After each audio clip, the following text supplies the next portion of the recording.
Warnings అవి issue చేయటము ఇప్పుడు ఈ సెప్టెంబర్ నెలలోని అట్లాగే ఈ ఆగస్ట్ చివరిని చూసుకుంటే ఇది రెడ్ వార్నింగ్. సో ఇప్పుడు ప్రస్తుతానికి ఈరోజు రేపు 31వ తారీఖున 1వ తారీఖు సెప్టెంబర్కి రెడ్ వార్నింగ్స్ జారీ చేయటం జరిగింది. ఈరోజు కొన్ని చోట్ల భారీ వర్షాలు అట్లాగే అతి భారీ వర్షాలు 1-2 చోట్ల అత్యంత భారీ వర్షం నమోదయ్యే ఛాన్సెస్ కనిపిస్తున్నాయి. ఈరోజు చూసుకున్నట్లయితే ఎక్కువగా కూడా తూర్పు జిల్లాలైనటువంటి కరీంనగర్, పెద్దపల్లి, నల్లగొండ, జయశంకర్ భూపాల్పల్లి, మూలుగు ఈ ప్రాంతాల్లోని అత్యంత భారీ వర్షం అలాగే కొన్ని చోట్ల భారీ అతి భారీ వర్షాలు కూడా నమోదయ్యే అవకాశాలు ఉన్నాయి. అలాగే ఉత్తర జిల్లాలు, దక్షిణ జిల్లాల్లోని భారీ అతి భారీ ఆరెంజ్ వార్నింగ్స్ కూడా జారీ చేయడం జరిగింది.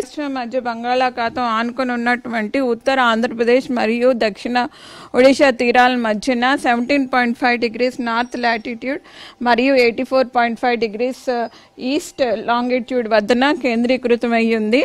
అయితే ఈ ఉదయం ఇది మనకు వాయుగుండంగా మారి ఇది పశ్చిమ ఉత్తర దిశగా కదిలే అవకాశాలు కనిపిస్తున్నాయి. సో దీని యొక్క ప్రభావం ఎక్కువగా కూడా తెలంగాణ పైన 90% తెలంగాణ జిల్లాలపైన అతి భారీ వర్షం, అత్యంత భారీ వర్షం కూడా 1-2 చోట్ల ఉండే అవకాశం ఉంది.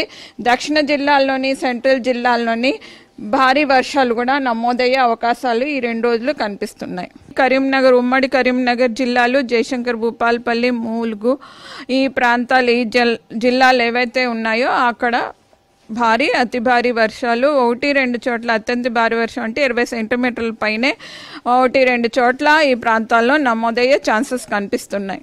అగ్రికల్చర్ డిపార్ట్మెంట్స్ అట్లాగే ఈ పరివాహక ప్రాంతాలైనటువంటి గోదావరి బేసిన్, అట్లాగే లోవర్ కృష్ణా బేసిన్, అట్లాగే చూసుకున్నట్లయితే ఏవియేషన్ సెక్టర్ వీటన్నిటి కూడా వార్నింగ్స్ అవి జారీ చేయటం జరిగింది. మిగతా శాఖలకు కూడా ఎప్పటికప్పుడు కూడా ఈ మెయిల్స్ ద్వారా కానీ, SMS ద్వారా కానీ, టెలిఫోనిక్ ఇన్ఫర్మేషన్స్ అట్లాగే వేరియస్ కమ్యూనికేషన్స్ ద్వారా ఇన్ఫర్మేషన్ ఎప్పటికప్పుడు కూడా జారీ చేయటం జరుగుతుంది.